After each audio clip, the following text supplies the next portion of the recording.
ሻሎም ቅዱሳን ይሄ መጽሐፍ ቅዱስ ንባብ ጉዟችን ነው ከመስከረም 1 ዘፍጥረት 1 ብለን ጀምረን እስከ ጳጉሜ 5 ራዕይ 22 እየተጓዝን 88ኛ ቀናችን ላይ ደርሰናል። በዚህ ቀን ደግሞ የምናነበው ሁለተኛ ሳሙኤል ከምዕራፍ 4 እስከ 6 ድረስ ያለውን ይሆናል። አብረን እናንብብ። በጌታ በኢየሱስ ስም አነባለሁ። ሁለተኛ ሳሙኤል ምዕራፍ 4 የሳኦልም ልጅ ኢያቡስቴ አበኔር በኬብሮን እንደሞተ በሰማ ጊዜ እጁ ደከመች፣ እስራኤላውያንም ሁሉ ደነገጡ። ለሳኦልም ልጅ ለኢያቡስቴ የጭፍራ አለቆች የሆኑ ሁለት ሰዎች ነበሩት። የአንዱም ስም በአና የሁለተኛውም ስም ሬካብ ነበረ። ከብንያም ልጆች የብኤሮታዊው የሬሞን ልጆች ነበሩ። ብኤሮትም ለብንያም ተቆጥራ ነበረ። ብኤሮታውያንም ወደ ጌቴም ሸሽተው ነበረ፣ እስከዛሬም ድረስ በዚያ ተጠግተው ነበረ። ለሳኦልም ልጅ ለዮናታን አንድ ሽባ የሆነ ልጅ ነበረው። የሳኦልና የዮናታን ወሬ ከኢዝራኤል በመጣ ጊዜ የ5 ዓመት ልጅ ነበረ። ሞግዚቱም አዝላው ሸሸች፣ ፈጥናም ስትሸሽ ወድቆ ሽባ ሆነ። ስሙም ሜምፊቦስቴ ነበረ። የብኤሮታዊው የሬሞን ልጆች ሬካብና በአና ቀኑ ሲሞቅ ወደ ኢያቡስቴ ቤት መጡ።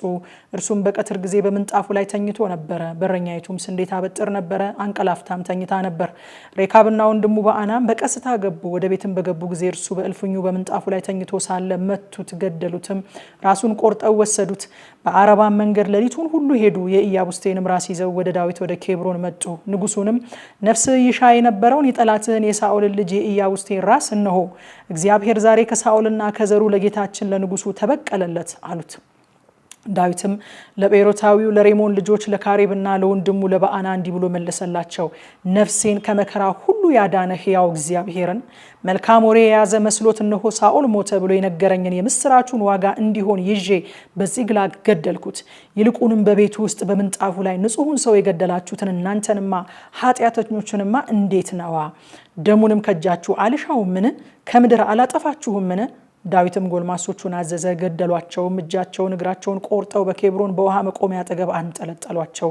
የኢያቡስቴንም ራስ ወስደው በአበኔር መቃብር በኬብሮን ቀበሩት። ሁለተኛ ሳሙኤል ምዕራፍ 5 የእስራኤልም ነገድ ሁሉ ወደ ኬብሮን ወደ ዳዊት መጥተው እነሆ እኛ የአጥንት ፍላጭ የሥጋ ቁራጭ ነን። አስቀድሞ ሳኦል በእኛ ላይ ንጉሥ ሆኖ ሳለ እስራኤልን የምታወጣና የምታገባ አንተ ነበርክ። እግዚአብሔርም አንተ ሕዝቤን እስራኤልን ትጠብቃለህ፣ በእስራኤልም ላይ አለቃ ትሆናለህ ብሎህ ነበር አሉት። የእስራኤልም ሽማግሌዎች ሁሉ ወደ ንጉሱ ወደ ኬብሮን መጡ። ንጉሱ ዳዊትም በኬብሮን በእግዚአብሔር ፊት ቃል ኪዳን ከነርሱ ጋር አደረገ። በእስራኤልም ንጉስ ይሆን ዘንድ ዳዊትን ቀቡት። ዳዊትም መንገስ በጀመረ ጊዜ የ30 ዓመት ልጅ ነበረ።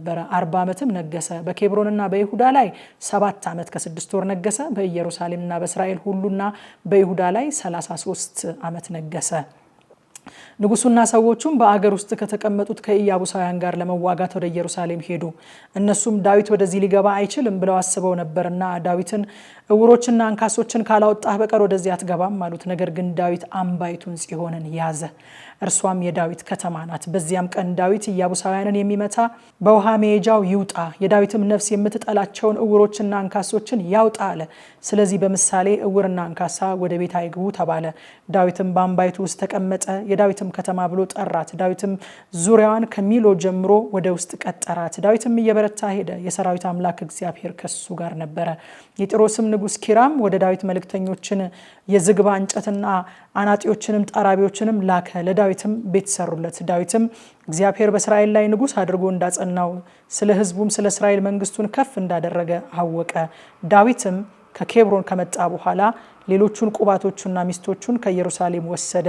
ለዳዊትም ደግሞ ወንዶችና ሴቶች ልጆች ተወለዱለት። በኢየሩሳሌም የተወለዱለት ስማቸው ይህ ነው: ሳሙስ፣ ሶባብ፣ ናታን፣ ሰሎሞን፣ ኢያቤሃር፣ ኤልሱኤ፣ ናፌቅ፣ ያፌያ፣ ኤሊሳማ፣ ኤሊዳሄ፣ ኤሊፋላት። ፍልስጤማውያንም ዳዊት በእስራኤል ላይ ንጉስ ሆኖ እንደተቀባ ሰሙ። ፍልስጤማውያንም ሁሉ ዳዊትን ሊፈልጉ ወጡ። ዳዊትን በሰማ ጊዜ ወደ ምሽጉ ወረደ። ፍልስጤማውያንም መጥተው በራፋይም ሸለቆ ተበትነው ሰፈሩ። ዳዊትም ወደ ፍልስጤማውያን ልውጣን? በእጅ አሳልፈህ ትሰጣቸዋለህን? ብሎ እግዚአብሔርን ጠየቀ። እግዚአብሔርም ዳዊትን ፍልስጤማውያንን በእርግጥ በእጅህ አሳልፌ ይሰጣቸዋለሁና ውጣ አለው። ዳዊትም ወደ በአል ፐራሲም መጣ። በዚያም መታቸውና ውሃ እንዲያፈርስ እግዚአብሔር ጠላቶችን በፊቴ አፈረሳቸው አለ። ስለዚህም የዚያን ስፍራ ስም በአል ፐራሲም ብሎ ጠራው። ጣዖቶቻቸውንም በዚያ ተው፣ ዳዊትና ሰዎቹም ወሰዷቸው። ፍልስጤማውያንም ደግሞ መጡ፣ በራፋይም ሸለቆ ተበትነው ሰፈሩ። ዳዊትም እግዚአብሔርን ጠየቀ፣ እርሱም በኋላቸው ዞረ፣ በሾላው ዛፍ ፊት ለፊት ግጠማቸው እንጂ አትውጣ። በሾላውም ዛፍ ራስ ውስጥ የሽውሽውታ ድምፅ ስትሰማ በዚያን ጊዜ እግዚአብሔር የፍልስጤማውያንን ጭፍራ ለመምታት በፊት ወጥቶ ይሆናልና በዚያን ጊዜ ቸኩል አለው። ዳዊትም እግዚአብሔር እንዳዘዘው አደረገ። በገባኦንም እስከ ጌዝር ድረስ ፍልስጤማውያንን መታ።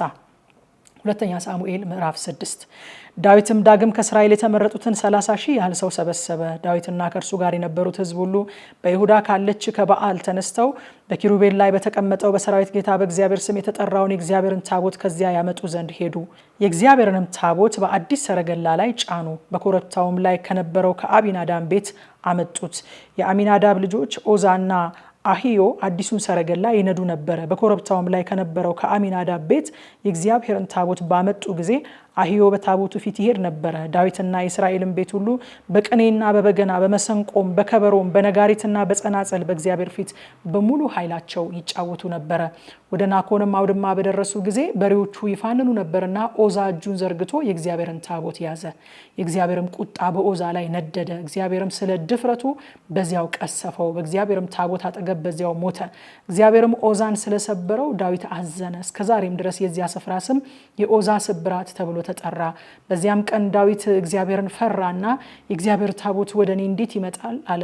ዳዊትም የእግዚአብሔርን ታቦት ወደ እርሱ ወደ ዳዊት ከተማ ያመጣው ዘንድ አልወደደም። ዳዊትም በጌት ሰው በአቢዳራ ቤት አገባው። የእግዚአብሔርም ታቦት በጌት ሰው በአቢዳራ ቤት 3 ወር ያህል ተቀመጠ። እግዚአብሔርም አቢዳራንና ቤቱን ሁሉ ባረከ። ንጉሱ ዳዊትም እግዚአብሔር የአቢዳራን ቤትና የነበረውን ሁሉ ስለ እግዚአብሔር ታቦት እንደባረከ ሰማ። ዳዊትም ሄዶ የእግዚአብሔርን ታቦት ከአቢዳራ ቤት ወደ ዳዊት ከተማ በደስታ አመጣው።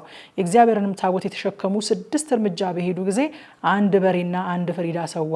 ዳዊትም በሙሉ ኃይሉ በእግዚአብሔር ፊት ይዘፍን ነበረ። ዳዊትም የበፍታ ኤፉድ ለብሶ ነበረ። ዳዊትና የእስራኤል ቤት ሁሉ ሆ እያሉ ቀንደ መለከትም እየነፉ የእግዚአብሔርን ታቦት አመጡ። የእግዚአብሔርም ታቦት ወደ ዳዊት ከተማ በገባ ጊዜ የሳኦል ልጅ ሜልኮል በመስኮት ሆና ተመለከተች።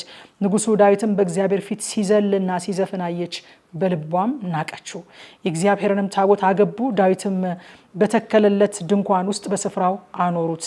ዳዊትም የሚቃጠልና የደህንነት መስዋዕትን በእግዚአብሔር ፊት አሳረገ። ዳዊትም የሚቃጠልና የደህንነት መስዋዕትን ማሳረግ ከፈጸመ በኋላ ሕዝቡን በሰራዊት ጌታ በእግዚአብሔር ስም መረቀ። ለሕዝቡም ሁሉ ለእስራኤል ወገን ለወንዱም ለሴቱም ለእያንዳንዱ አንዳንድ እንጀራ፣ አንዳንድ የስጋ ቁራጭ፣ አንዳንድም የዘቢብ ጥፍጥፍ አከፋፈለ።